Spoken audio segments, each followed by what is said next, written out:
All right, welcome to Inside Edge Weekly Update. While you take a look at the disclosures, make sure we're rolling, and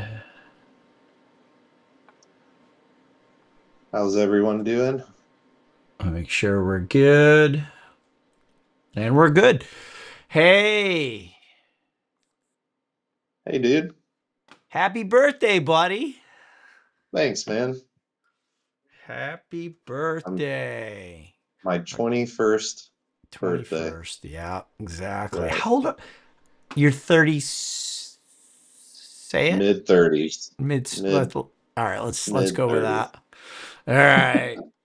All right. We're jamming. Kyle just got off the phone with a new client coming on board and getting his financial plan, his allocation, dropping him into the right portfolios, working him into the market over a period of time, which I was on the phone with the client real quick while I was prepping this presentation, and basically I told him, "Hey Thomas, how are you? What we're gonna take you guys through. We're in the midst of this AI explosion, revolution, build out, but there's a lot of macro dark clouds overhanging us, which is creating a choppy market environment. We're going to try to make our way through that. There is no clear answer. Like seldom is there ever a clear cut path that you must follow in the market. We're always kind of moving down that dark hallway moving forward, but bouncing off the walls. That's like the reality of trading and investing. But we'll try to uncover that and give you our perspective as to where we are, what to look forward to, and handicap everything that's going on. Which it's been busy. Kyle, what do you think Yeah. on the open? I mean, everything we do when we're like back to that new client, I mean, everything we do with clients when we're just starting out, especially and is market dependent. It is based on, whether that new client's coming in with a bunch of cash that needs to be invested for the first time, or if we're bringing in a bunch of other stocks or funds that are already in the market, and then we can switch those out tactfully with what we're doing. But I mean, it's day to day, and we have a long-term view, but that doesn't mean we don't, start where the client's at, where their accounts are at, and work everything in or rotate it into our models in a way that makes the most sense for, you know, whether we're pressing all-time market highs or we're in the middle of a correction. I mean, that needs to um, play a role in how you decide to invest your money. So just a Right.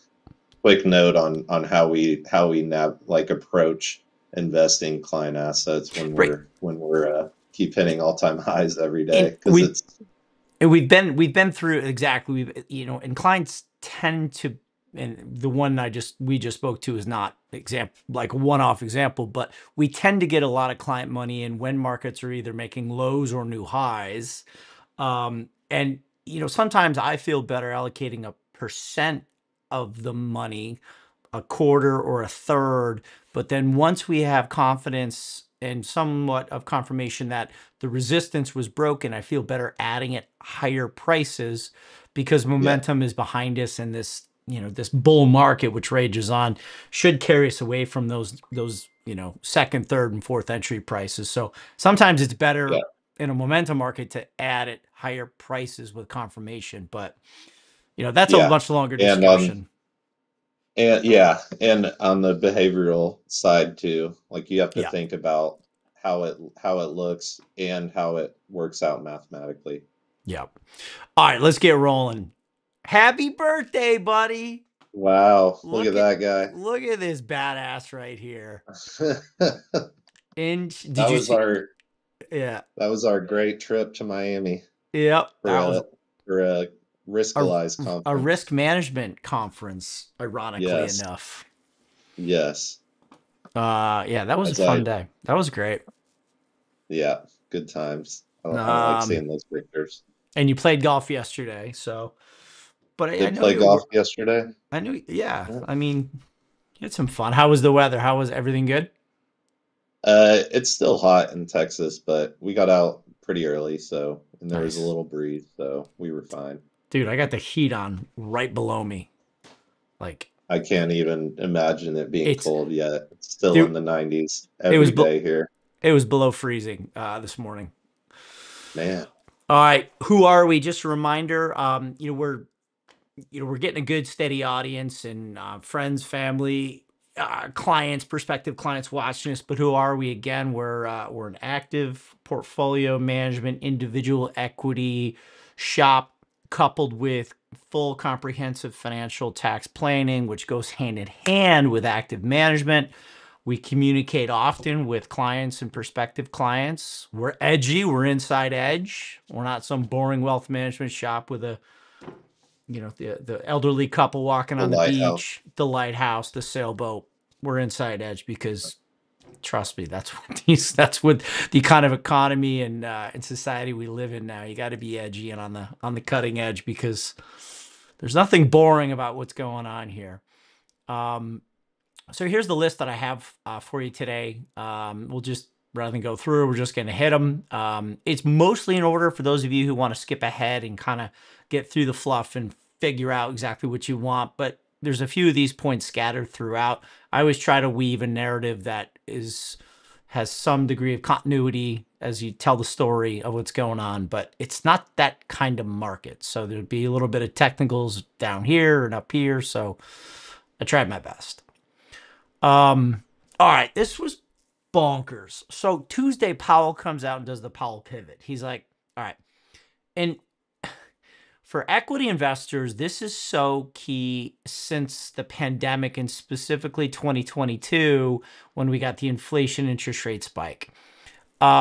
Interest rates and the way the Fed manages short and long-term interest rates matters very much to equity investors. Long story short, as short as I can make it, during and right after the GFC, global financial crisis, the Fed started buying bonds with our money, creating credit, hitting Control C and Control P, which is print on your keyboard, printing money to buying bonds, and using credit to buy bonds to suppress interest rates.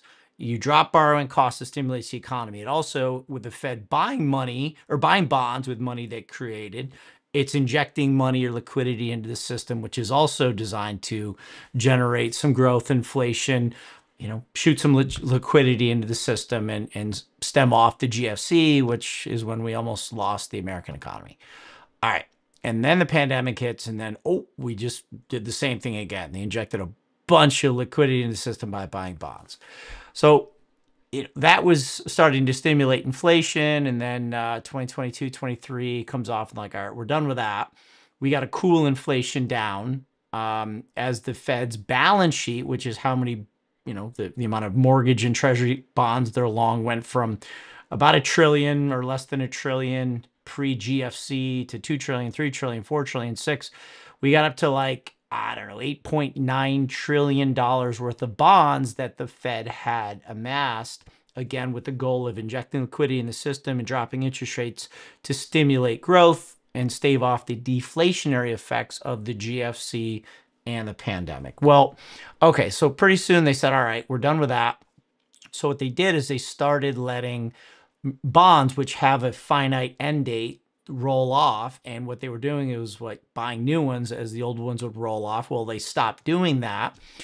They weren't really selling bonds that they were holding, but they were not renewing the maturities that were rolling off. So the lack of continued buying was allowing these bonds to roll off, effectively shrinking the amount of bonds the Fed was holding and stopping the injection of liquidity in the system, which is designed to cool off inflation.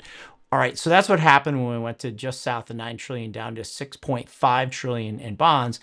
Powell, now citing weakness in the labor market, is saying, all right, we're going to stop QT, which is quantitative tightening in terms of liquidity and the amount of bonds being held in the Fed's E-Trade account, let's call it, or Schwab account, right? So this is QE, quantitative easing of monetary policy, bond buying, and QT is quantitative tightening. Anything you want to add in that, man? That's a big, huge subject. I try to compress in like a minute or two. Yeah, so the way I would look at this in terms of Fed flexibility is that when they do tighten, that gives them kind of ammunition for if we do have a market sell-off. So It's a good point. not only could they come back in and just to get back to where they were in 22 buy 2 trillion is I think that number 2 trillion worth of bonds that they had let roll off, that would provide a lot of liquidity and stability for the market. But with rates also still pretty high at 4%, plus Mm-hmm. they could lower rates as well. So not only do they have um, kind of medication for the economy, if on the quantitative tightening side, but also on the interest rate side. So that's a good thing to have those tools still available. If they had already done a ton of quantitative easing and they had already lowered rates to zero and we were still having a tough economy, then that would be a much worse situation to be in. Because real simply, because it's better to go into a market high, which, we're going to talk about the macro overhangs as we mentioned, but the Fed funds is a 4%. There's plenty of cuts that they can do if and when the next shoe drops, is what you're saying basically, right, Yeah, Kyle? exactly. Yeah. Yeah. So Yeah. it's important for them to tighten or take away these helpful measures when the economy is good, so then they can use them again when they're actually needed and they'll have an Yep. effect. Well said. So now that, again, inflation is largely under control, and you could debate that all you want, and I wouldn't tell you you're wrong, basically. There's a lot of different views on inflation. But without a doubt, we know that the labor market is lagging, is falling behind. So the Fed now feels comfortable cutting interest rates from current levels of 4 and 4.25 down to 3.75 to 4%. As of now, the Fed Fund futures, which is a very liquid traded market, is at a 97.8% chance of going down 0.25%, which is also set as 25 basis points. And then there's 96% chance of going down to 3.5 to 3.75 in December. So 2 more cuts coming. And again, the Fed and Powell is again really leaning on the sagging labor market. And there was a latest Beige Book report out that showed stagnant economic growth, but again, they're leaning on the labor market weakness, which there's a huge debate, which we'll get into, is like, why is the labor market weakening? Is it a symptom of a weakening economy and lesser demand, or is it increased operating efficiency from artificial intelligence, updated immigration policies, and baby boomers who are not in the workforce anymore? So it's a big, huge debate. And the market is confused based on, I think, what we're talking about right now. And there's no clear-cut answer. Like, you can't ask economists for a clear-cut answer about anything. So that's Mhm. the debate the market's having. And Kyle, I'm gonna roll, but just stop me if you want to jump in anything. All right. Yep. What's going on here? All right. So, let's put some technicals behind it. The heartbeat, I guess it's this is the heartbeat interest rate of America, the 10-year yield, which, is the basis, is the benchmark for most borrowing costs, mortgage rates, auto loans, credit card loan rates. Like, this is the benchmark for everything. And the 10-year yield is, over the last couple months, it's pushing, down to about 4%. This was probably late August, bounced up. The decimal point is off here in Thinkorswim charts. It's kind of annoying. It should be 4.2, 4.0. So we bounced up. We're coming down. And you do want to do some technicals, kind of draw lines of support, lines of resistance, which a lot of technical, especially macro traders, will look at those as key decision points, kind of pivot points. But if you connect the lows from 2023, 24, 2025, you're going to see there's an upward trending support line here, right about the 4% level. So we'll see what happens. There's no prediction. I have no idea. And I've pressed Kyle before in the past, which way do you think we're going to go? And he's like, there's a 50-50 chance we're going to go higher or lower from here. Yep. Is the appropriate answer. We'll see. But, Economist answer. right.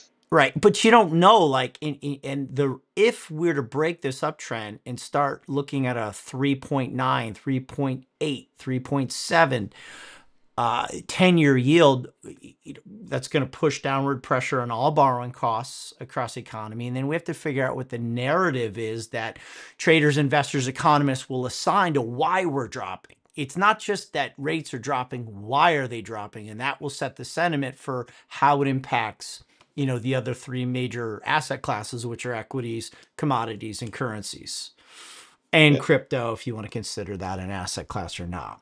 So if we break 4.0, we got to pay attention to what the predominant narrative is and what the impact is on other asset classes. We can't know.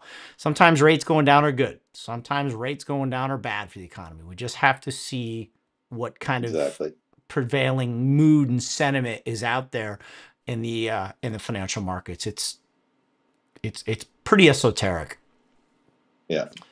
So I was digging out my CFA level 1 notes for my sister-in-law is studying for it right now. Oh, And nice. I found my old, so this was a monetary theory, and basically he put together a formula of how interest rates are calculated that was probably 17 variables, different letters, right? And he said if you remember this formula, you will get an A in this class. Literally on the final exam, I memorized the whole formula, wrote it out, labeled everything, didn't even get to finish the rest of the test. Like that's how much he cared about getting this right. But With the point 17 is, variables.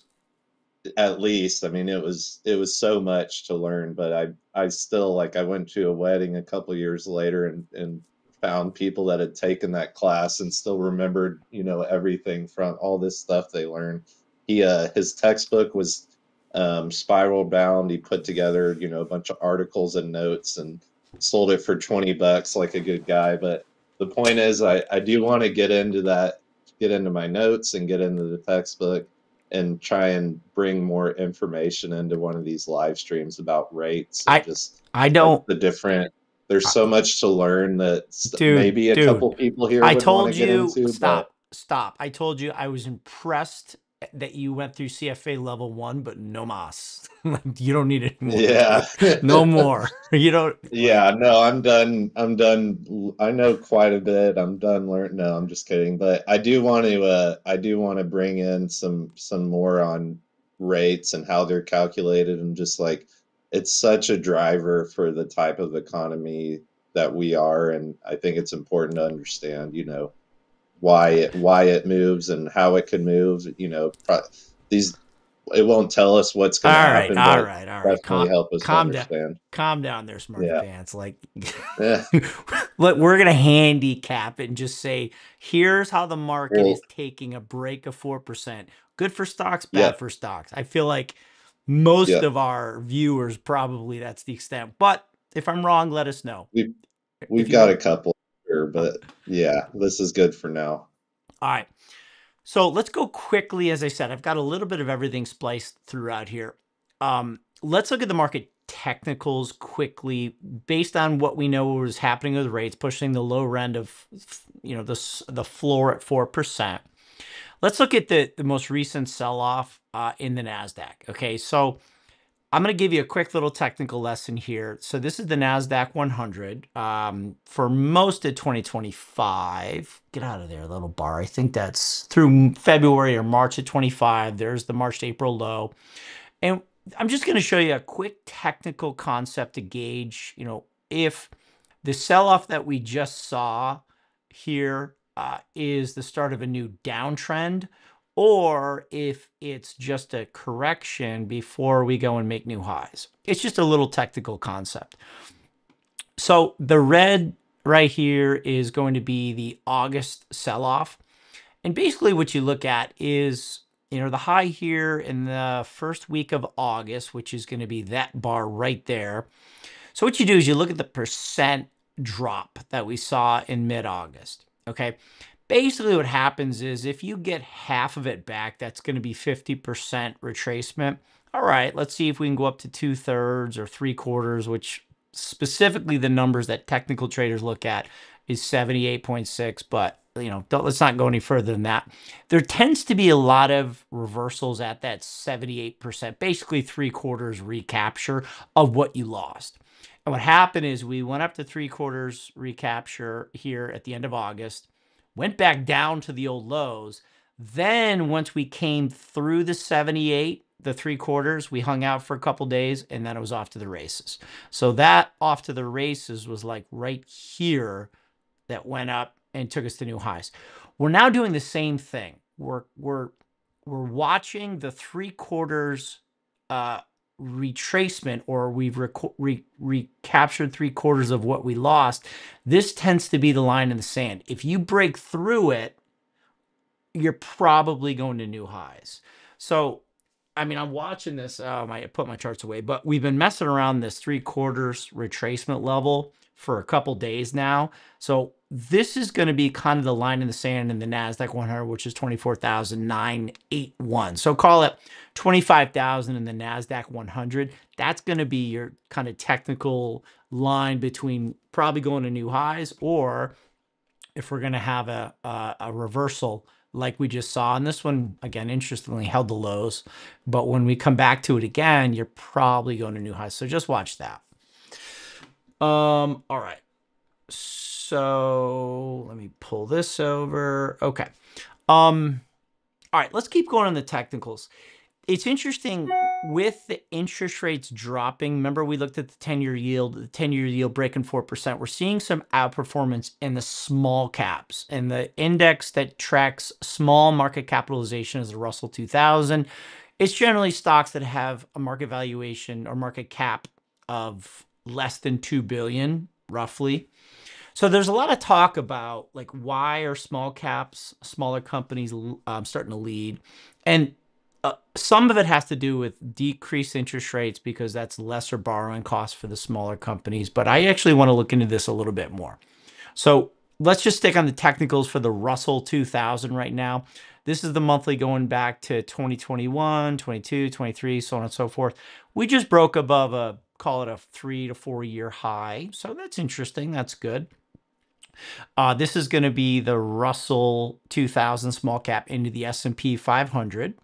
And sorry, that little highlights off. We're starting to turn higher now, which means the small caps over the last 2 months are outperforming the large cap S&P. This is the weekly chart. Okay, so that same highlighted line there at about $247 in this IWM. This is the ETF that tracks Russell. 247 ceiling was broken, and that's fine. So we started moving up here in July, August of this summer. Okay, so what does that mean? Well, I wanted to look inside the Russell and say, what is making the Russell push higher? All right. And if we look here, I started to do like a full attribution study, like the market cap versus price performance. Since we started to show outperformance, small caps started to show outperformance to the S&P, which again was July, which is right here. That's when this line started to turn up, small caps outperforming the S&P. So I looked at the percent change of stocks since 60 days ago, which is roughly 2 months ago, which is, basically when Russell started to outperform. And if you look at inside of some of these, I think you're going to find something that's quite interesting. You look at some of the percent return, Bloom Energy. This one, we've been all over it inside Edge. We hold it in our tag portfolio. We hold it in Active Opps. I did a CNBC article about it. This one's up 341% for the year. APLD, this is Applied Digital. This is an AI name for sure. We have a lot of materials in here with critical metals. We have UAMY, which I don't follow that one as well. We have some biotech in there. Rigetti Computing, which is a quantum computing name. Cipher Mining, which is crypto. TeraWulf, which is a little bit of mining, crypto. It's a little bit of everything. It's kind of hard to understand. Energy Fuels, this is a AI power play. Oklo, power utility generation for AI. I mean, there's a lot of names in here. Hut 8, which is also a mining name. There's a lot to do, my point is, with the AI build out. And if you look at some of the market caps here, there's some decent ones, 10 billion, 3 billion. And then over here, if you sort by market cap, largest market cap within the Russell 2000, you're going to see a pretty clear theme here with, and again, this is sort of by market cap. Here, the percent change in the 60 days since the Russell started outperforming. Bloom Energy, 60 days is up 340% at a $27 billion market cap. This stock isn't going to be in the Russell 2000 much longer. Companies grow out of the Russell 2000 and they'll leave and they'll go to the mid cap index or the S&P index. So that's why the Russell 2000 is chronically underperforming, because it's constantly losing its best students, right? Its best, it's like a AAA team or AA team. The best guys are always going up to AAA or the pros. Called Bloom, up. Yep. yeah, they get called up, exactly. Oklo, power generation. Credo, semiconductor. IonQ, quantum. EchoStar, AVAV, this defense, the drone, the defense, the race to space, like that one's the name we traded. There's Rigetti, Joby Aviation, D-Wave Quantum.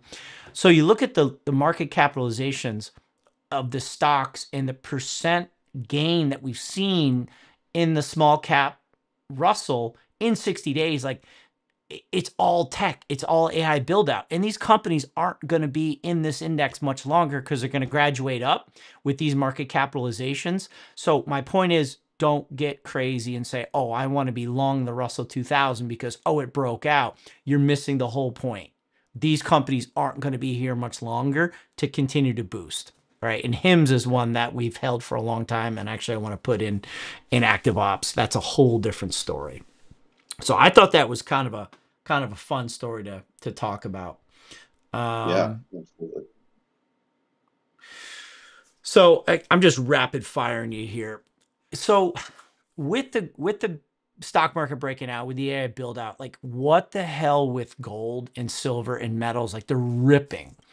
There's a lot going on here. Is it a sign of macro risk off? Is it a risk off sign in general? Does it tell you to go and protect your stock positions? Maybe, maybe not. And Kyle, I'm really going to lean on you for this one here. You're really good at geopolitics and understanding the national conversation on the political stage. Trump's protectionism is really causing central banks with especially their deposits overseas to get out and run to the safety of gold. I mean, I was reading Ed Yardeni and he was saying, and I haven't been reading on this very much, but supposedly we hold 300 billion in Russia's foreign exchange, foreign reserves here in the country, and we may freeze it. So yeah, right, well, it's been frozen. We may seize it, we may which to see me it's is frozen, but we may seize it.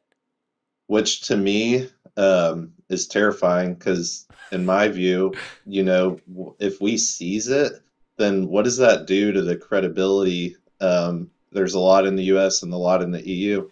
What is a guy in the UAE that has all his assets here? What is he going to say if we can just freeze someone's assets or seize them because there's some geopolitical thing going on? It's really, I think, a huge risk for the financial markets if that ends up happening.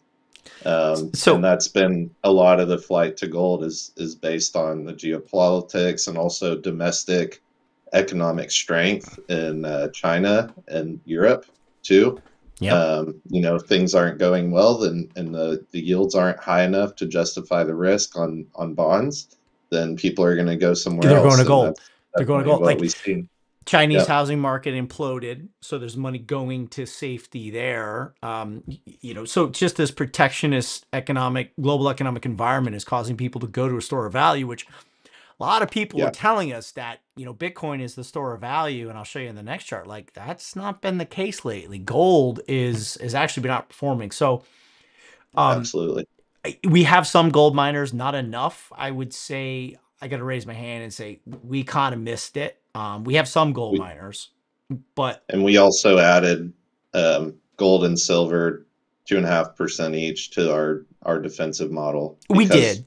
We just as I mean, we see money, defensive assets, so not fast money, it's defensive money going out of bonds into gold. So despite the lack of yield, when you see that happening, hold it's on. You're justified. sugarcoating it. Like I think gold's up like 57% of the year. Like, dude, we're looking Yeah, for alpha because we're inside edge. Like, I missed it. I can't. I appreciate your yeah, sugarcoating, but I missed it. Like, I I'm shocked. And GDX, yeah, which is the gold miners, are up a lot more on me, but we do have some for sure. exposure.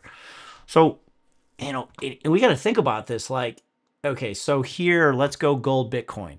So, a very quick way to gauge relative performance for two assets is basically you just divide them into each other. All right, so this is the gold Bitcoin ratio.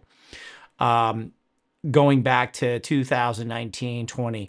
So as this chart's going down, as I wrote here, as this chart goes down, gold is underperforming Bitcoin. So said differently, since 2019, Bitcoin's been outperforming gold. But then you just get this, we're talking about levels of support, at the floor. We got a test. If you literally just divide the price of gold into Bitcoin, 0.02, 0.03 is like right there. We seem to hold that level. We've held it 5 times now, and we're starting to come up off the low. So what you do, if you're a technician, you would get your crayon out and you would draw a little line right there, and you would say, we're starting to move higher, which means, again, gold, gold is outperforming Bitcoin. If this chart were to break lower, gold is underperforming Bitcoin. So the fact that we're holding this like quintuple low, and if we start to break some of these, little peaks, gold is probably going to continue to outperform Bitcoin. And the correlation of crypto and Bitcoin to the risk trade, growth trade build out is a little concerning. I mean, it may divorce or might break down, but we do need to watch the macro implications if the ratio of gold to Bitcoin were to continue to push higher. That's going to have a pretty big macro shakeup. And this is something that we're going to be watching very closely.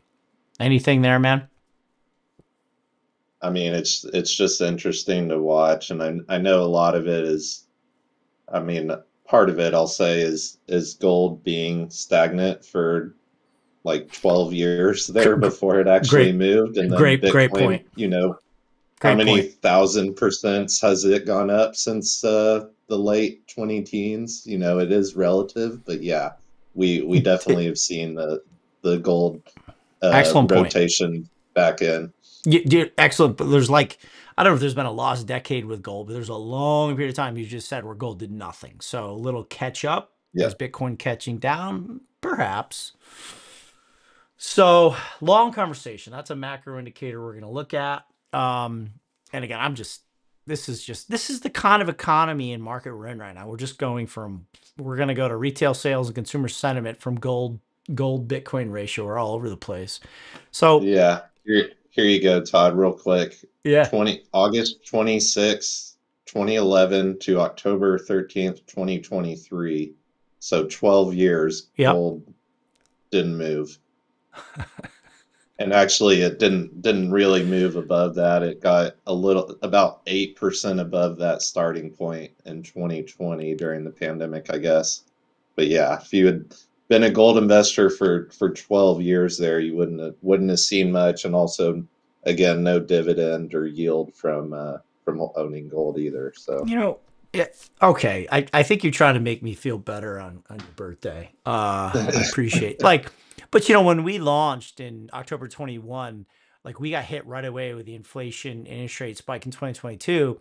Anybody picked up yeah. a college textbook or CFAs were like, oh, go to gold in 2022 because that's the inflation hedge. That didn't work.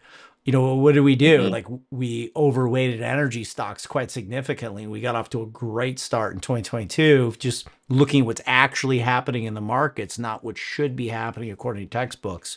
So there's a long period where we didn't touch gold, and yeah, there's certainly catch up right now, and we have some gold, but that's a good point that you make. Yeah. Okay.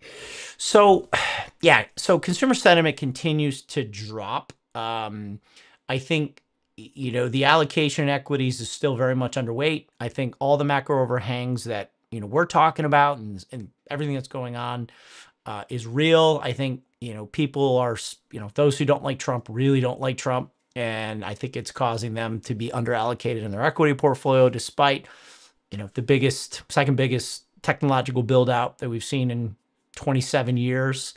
So sentiment continues to be low, but we look at how is the consumer doing, and we look at retail sales in terms of real, which is adjusted for inflation, and nominal. Retail sales are continuing to tick up. The consumer continues to do well. I would say, 2010 to 20, we've kind of got a price ceiling here on year-over-year growth in retail sales, and it does look like it's on the uptrend despite sentiment being so negative for all the reasons we're talking about. Let me go over here. This is going to be the employment situation. This ties into what I mentioned earlier with Powell citing lagging the sagging employment market, and there's a lot of debate out there as to why the labor market is sagging. Is it technological displacement of jobs? Is it demographics with baby boomers retiring? Is it I'm forgetting my third one here, but I think we have a slide on. So you can see the U.S. non-farm payroll dropping. We're running a couple 100,000 post 2022, but you can see the downward trajectory for sure. Adding 20,000 jobs a month, even with, as I mentioned, retail sales is up, average hourly earnings, I would say, real earnings net of inflation is going up. Labor force participation rate, I would say, over the last year and a half is downtrending. So non-farm payroll is downtrending. Labor force participation rate is downtrending. There's fewer people in the labor market while the unemployment rate is ticking up.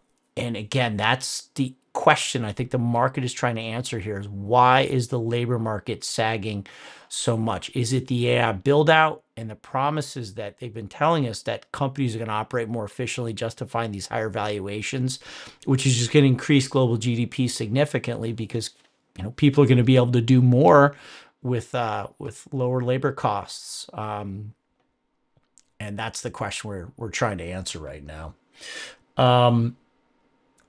So this is kind of a slide pulling some of the quotes together, just trying to figure out kind of spurred from the latest Beige Book report.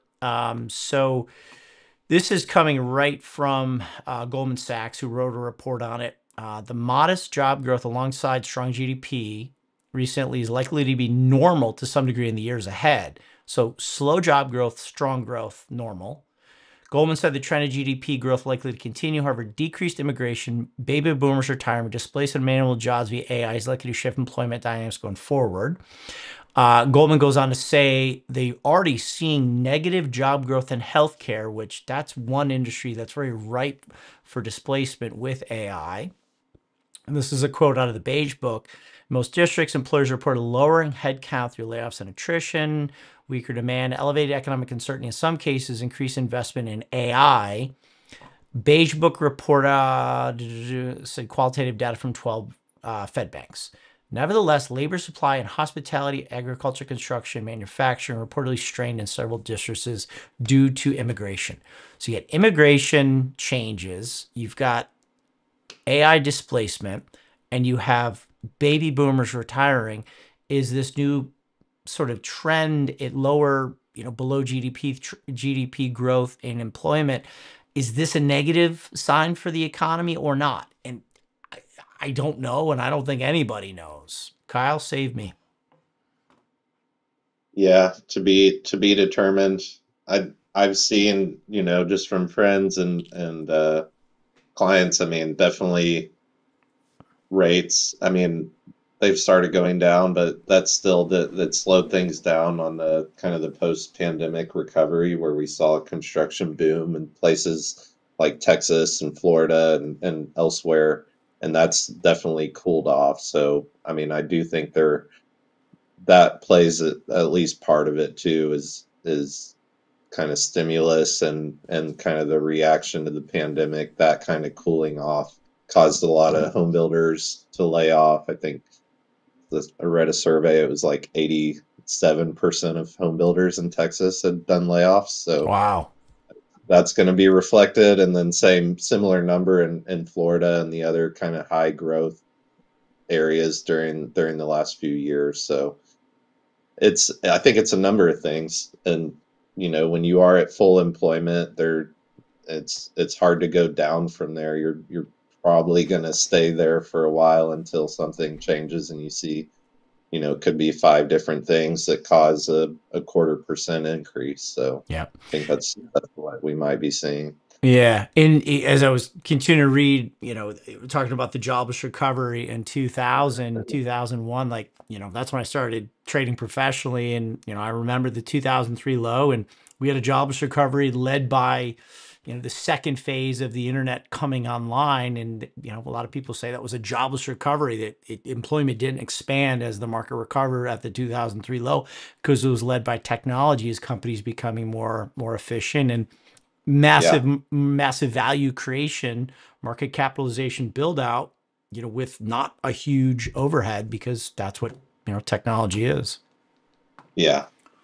And Uh, I mean, I don't know how long you've been hearing this. I've been hearing it for a while, but like just jobs going away and not coming back. I mean, how long have people been saying that? And you know, it does seem right now like that AI and the advancements there, like to me, and I don't, what do I know, but like it does seem like there's a bigger threat of that happening with AI than, previous technological advances, but what who what a knows? It may what a be the great exact same. segue into this chart. Look, I don't even know, because Yep. I just put this one together this morning. I don't know if you saw this yet, Hmm.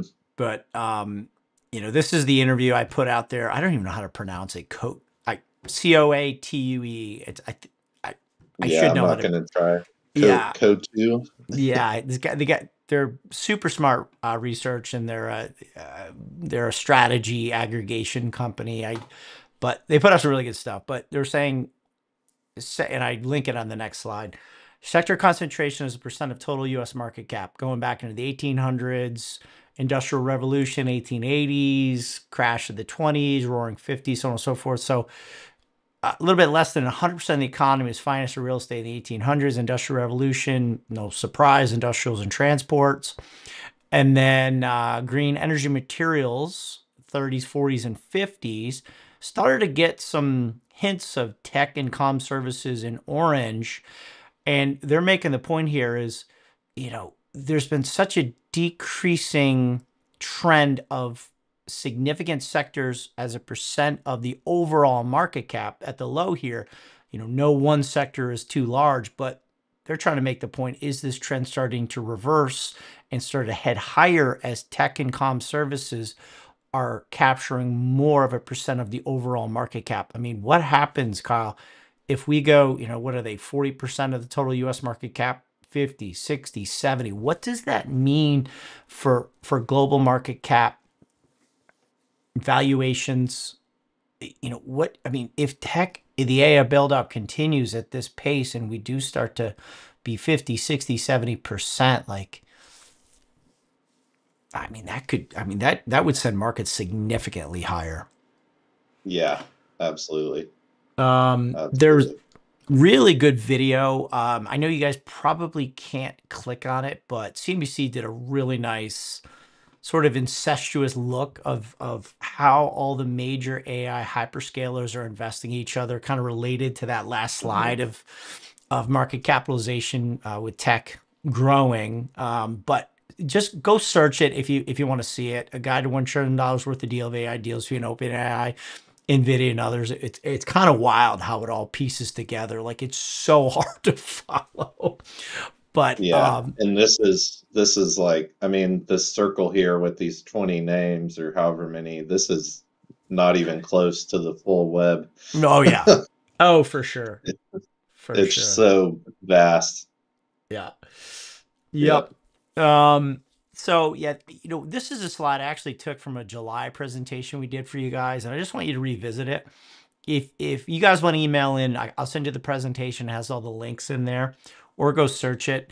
They're making the point that there's been multiple stages of tech build out, mainframe, PCs, networking, desktop internet, mobile internet, cloud, and here we are in AI. And just how I love this slide, how it's a virtuous cycle here. Lower labor costs, which is disinflationary to deflationary, which drop interest rates, lower interest rates. With the lower rates generally are thought in the economics textbooks to stimulate inflation, which that's when the Fed has to tighten monetary policy to keep increase rates to slow things down. But tech in itself is deflationary, which would put lower pressure on rates, which would put upward pressure on GDP. The government collects more tax receipts, and then we have a lower debt to GDP ratio because everyone's so concerned about the pending sovereign debt bubble that is going to implode, and that's why you got to be out of stocks. But these guys are making the point that there's a nice virtuous flywheel spurred by tech and AI productivity. So it's a really good presentation.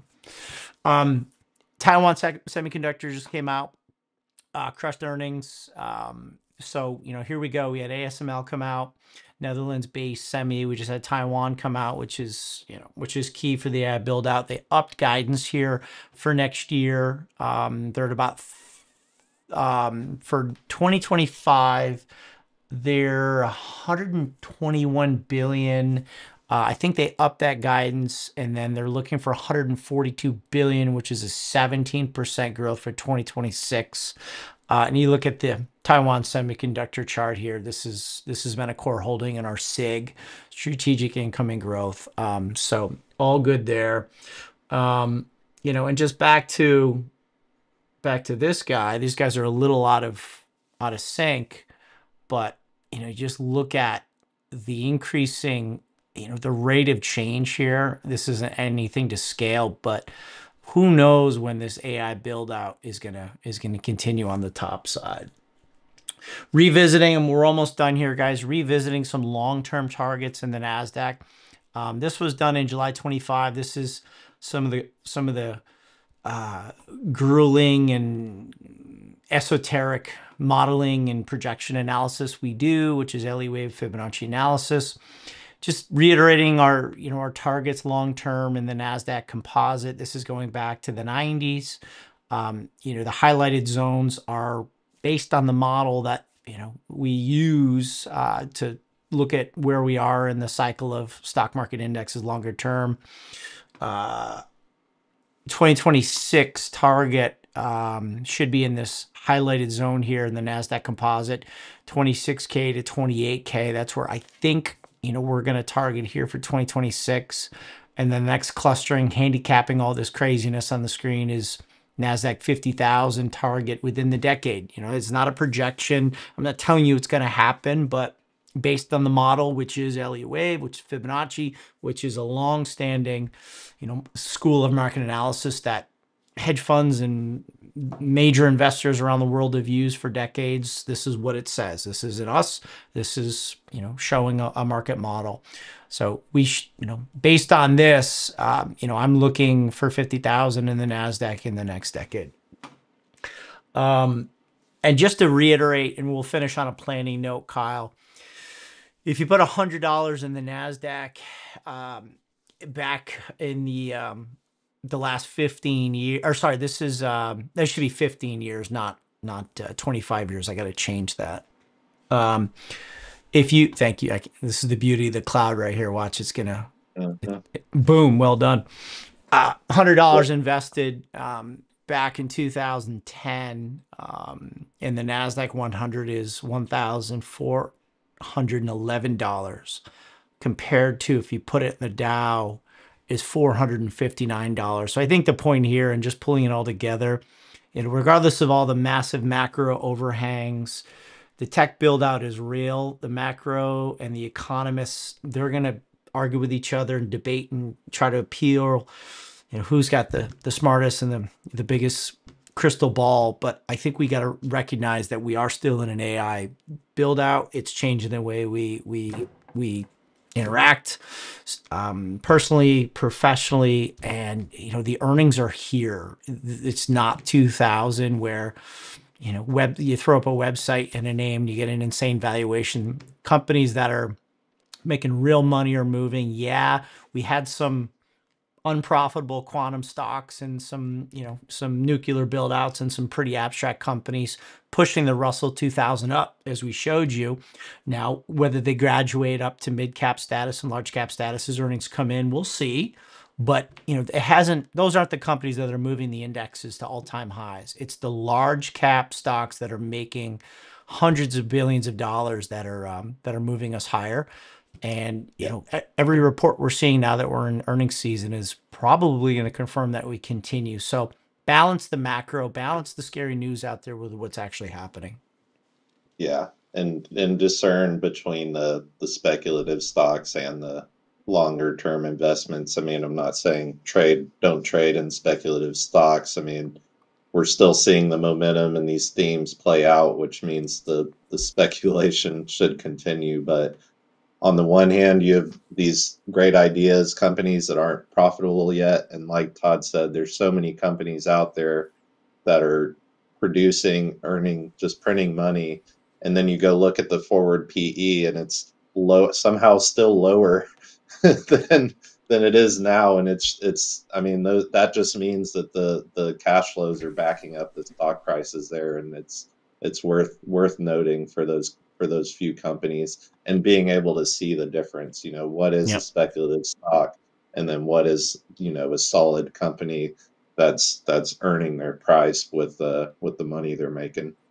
Absolutely. And the one, oh man, the one, I don't know, I don't know how to say this. The one unknown is one of the largest, probably the largest private company, one of the largest private companies out there, which is OpenAI, because they're the one major tripwire to that whole web that we looked at. $500 billion valuation, maybe more at this point. I mean, I can't believe there's not more chatter of them coming public. I mean, if that Sure. IPO, holy bananas, if that IPO were to happen, to get visibility into what's actually happening there. But if that's I think one of the biggest, what's a better word than a tripwire? I mean, that could derail this whole thing if something significant happens there with OpenAI. But Absolutely. I'd And love some I don't visibility know into, when. yeah. Yeah, I wonder when we'll see it, because they don't seem to have any trouble raising money or Yeah. making deals. It's Yeah. crazy. Yeah. Um, so speaking of crazy fun stocks, again, if you're not ready to come on in the wealth management side, I have a research model with visibility into our super active ops portfolio. So if you just want to see how we trade one of our portfolios, which is active ops, check out Insider's Access at Inside Edge. So you can actually get in there and follow along. Here's a screenshot today of active ops. Again, this is a portfolio that we have. I've got a couple $1 million in that portfolio that we trade live, and we have got investor capital in there. We got performance right there, how we've done since we launched in April, some of the positions. You can get the whole thing for $300 a year. We used to charge $250 a month of trading analysis. Now we're $300 a year, which people don't think there's much value when something is so cheap. I don't know why, but that's fine. So if you want to just see what we're doing there and get insight into one of our portfolios, it's awesome. It's a great product, and you get full updates when we make a trade or trim a position, add a position, full cost basis, reports performance, and check us out at insideedgecapital.com. Insiders portal. If you want, all clients of Inside Edge have free access to this, and that's that. Okay. Anything else, my man? I think that's a pretty good day, and we're under an hour, so I like that. Ooh, 54 minutes. Isn't that good? We'll announce we have a new hire to announce next week. We'll do that. We've got some other updates. A lot going on with just updating our business model and our processes and bringing on new clients. So things have been great. Things are busy, but it's awesome. Yeah, good busy. Yeah. All right. We'll leave it there. Hey, man, good work. Thank you. Happy birthday Yeah, again. likewise. Yeah, thanks everyone. We'll see you next week. See y'all.